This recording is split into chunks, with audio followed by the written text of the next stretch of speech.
ସେନାପତି ବୋଲି ଅଛନ୍ତି ଗୋଟେ ଜଙ୍ଗଲ ଭିତରେ, ମାନେ ସେଠି ଯିବା ଟିକେ ଦର୍ଶନ କରିବା। ଆମେ ଏବେ ଯାଉଛୁ, ମାନେ ରାସ୍ତା ଟିକେ ଖରାପ ଅଛି, ଆପଣମାନଙ୍କୁ ମୁଁ ଦେଖେଇ ପାରିବିନି। ଏବେ ଦେଖନ୍ତୁ, ଏବେ ଆମେ ଏଣ୍ଟ୍ରି କରିଦେଲୁ ମାନେ ସେନାପତି ମନ୍ଦିର ଗେଟ୍ ପାଖକୁ। ଏବେ ମୁଁ ଯିବି, କ'ଣ କରିବି, ମାନେ ଆମ ବାବା ଯିବେ ସେଠି ମହାପୁରୁଷକୁ ଧୁଆଧୁଇ କରିବେ। କରିସାରିଲା ପରେ ମୁଁ ଏବେ ଯିବି ମନ୍ଦିର ଟିକେ ଝାଡ଼ୁ ଫାଡ଼ୁ ମାରିଦେବି। ଦେଖନ୍ତୁ ଏଇଟା ମାନେ ଏ ଗଛ ମୂଳରେ ଆଗରୁ ଥିଲେ ମହାପ୍ରଭୁ ସେନାପତି।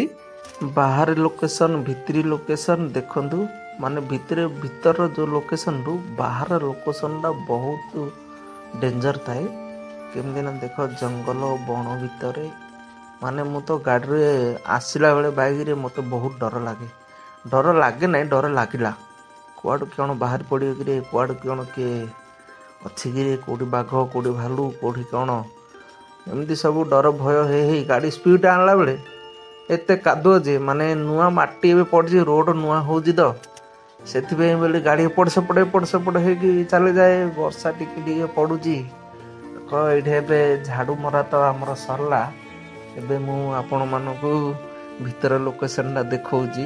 ମାନେ ଭିତରେ ତ ଏଇଠି କରେଣ୍ଟର ବ୍ୟବସ୍ଥା କିଛି ନାହିଁ, ମାନେ ଜଙ୍ଗଲଟା କରେଣ୍ଟ ବ୍ୟବସ୍ଥା ନାହିଁ ବୋଲି ଏଠି ଟିକେ ଅନ୍ଧାରିଆ ଦେଖାଯାଉଛି। ଅନ୍ଧାରିଆ ଭିତରେ ଲାଇଟ୍ ଦେଉଛି। ଦେଖ, ଏଠି ମା ସେନାପତି ଏମିତି ରହୁଛନ୍ତି। ଆଉ ଗୋଟେ ଜାଗାକୁ ମୁଁ ଆପଣମାନଙ୍କୁ ଦେଖିବାକୁ ଯାଇପାରିଲିନି, କାହିଁକିନା ସେଇଟା ଆଉ ଟିକେ ଦୂର, ଗହଳି ଜଙ୍ଗଲ, ଘନ ଜଙ୍ଗଳ ଭିତରଟା, ମାନେ ସେଠି ଭୂୟାଣୀ ସେନାପତି ଏଇଠି ରହୁଛନ୍ତି। ସେଠି ଗୋଟେ ଭୂୟାଣୀ ବୋଲି ଅଛନ୍ତି, ସେଠି ଭୁଆଣୀ ମା ରହୁଛନ୍ତି। ସେଇଟା ମୁଁ ଯାଇପାରିଲିନି, କାହିଁକିନା ମୋତେ ଡର ଲାଗିଲା ସେଠି ଯିବାକୁ। ସେଠି ତ ମୁଁ କେବେ ବି ଯାଇନି, ନାମଯଜ୍ଞ ବି ହେଇସାରିଲାଣି,